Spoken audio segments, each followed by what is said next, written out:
आज का वीडियो बेहद गंभीर है क्योंकि पड़ोसी देश नेपाल में जो कुछ हो रहा है वो ना सिर्फ वहां की सरकार के लिए बल्कि पूरे दक्षिण एशिया के लिए एक चेतावनी है। प्रधानमंत्री केपी शर्मा ओली ने इस्तीफा दे दिया है और सड़कों पर आग, आक्रोश और आंदोलन का ऐसा तूफान आया है जो थमने का नाम ही नहीं ले रहा है। नेपाल की सरकार ने हाल ही में एक बेहद विवादित फैसला लिया था। 26 सोशल मीडिया प्लेटफॉर्म्स को बैन कर दिया गया था। इनमें फेसबुक, इंस्टाग्राम, व्हाट्सएप, यूट्यूब और एक्स यानी कि ट्विटर जैसे बड़े नाम शामिल हैं। वजह बताई गई थी ये कंपनियां सरकार के डिजिटल कम्युनिकेशन पंजीकरण यानी कि कानून का पालन नहीं कर रही थी। सरकार चाहती थी कि ऐप्स नेपाल में रजिस्टर हो, टैक्स भरे और अपने यूजर्स का डाटा लोकल सर्वर पर स्टोर करे। लेकिन जनता को यह फैसला लगा सीधा हमला उनके फ्रीडम ऑफ एक्सप्रेशन पर, और यही से शुरू हुआ नेपाल का सबसे बड़ा जन आंदोलन, जिसकी कमान थामी जनरेशन जी ने, यानी वो युवा जो डिजिटल दुनिया में पले बड़े हैं, जिनकी जिंदगी सोशल मीडिया से जुड़ी है। सरकार के इस कदम को युवाओं ने सीधे सीधे डिजिटल तानाशाही कह दिया। जी हाँ, देखते ही देखते काठमांडू, पोखरा, जनकपुर, इटाहारी जैसे शहरों में हजारों लोग सड़कों पर उतर आए। हाथों में पोस्टर, मोबाइल, फ्लैशलाइट्स और गुस्से से भरी आवाज, हमारी आजादी मत छीनो।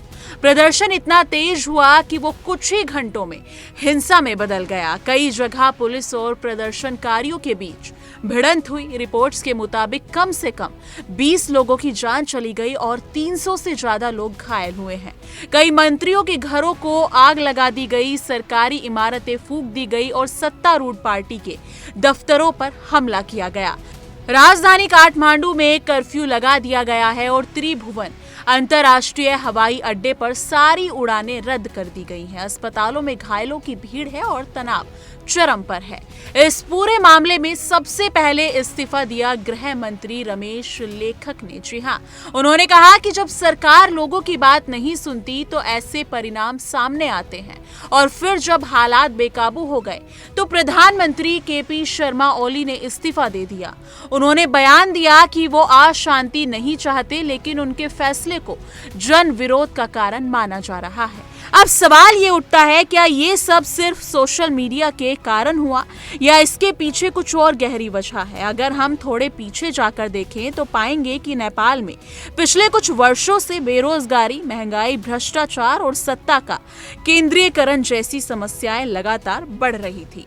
सोशल मीडिया ने इन आवाजों को एक मंच दिया जहां युवा खुलकर सरकार की आलोचना करते थे, सवाल पूछते थे और संगठित होते थे। सरकार ने शायद इसी खुले मंच से डरकर उसे बंद करने की कोशिश की, लेकिन ये दाव उल्टा पड़ गया। युवा अब सिर्फ इंटरनेट के लिए नहीं बल्कि अपने अधिकारों, अपनी आवाज और लोकतंत्र के लिए लड़ रहे हैं। इसे सिर्फ सोशल मीडिया का विरोध नहीं, जनता की स्वतंत्रता का आंदोलन कहा जा रहा है। खासकर जेनजी, जो अब नेपाल की सबसे बड़ी जनसंख्या समूह में से एक है, उनका यह आक्रोश बता रहा है कि वो सिर्फ देखने वाले दर्शक नहीं, वो अब एक्शन लेने वाले नागरिक बन चुके हैं। इस पूरे घटनाक्रम पर भारत सरकार ने भी कड़ी नजर रखी हुई है।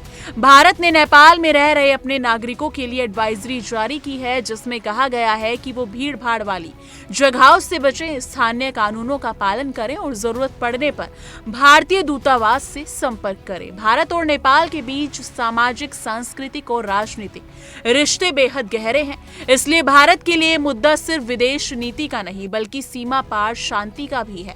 अब बात करते हैं इस घटनाक्रम के अंतर्राष्ट्रीय असर की।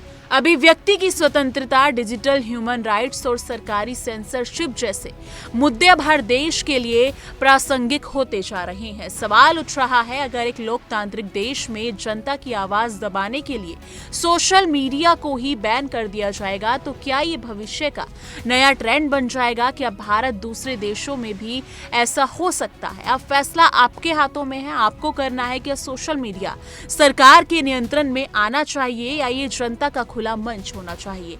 क्या सरकारों को ये हक है कि वो जनता की आवाज दबाए या जनता को ये हक है कि वो सवाल पूछे, चर्चा करे और संगठित हो? आपका क्या सोचना है इस मुद्दे पर? कमेंट सेक्शन में अपनी राय जरूर साझा कीजिएगा।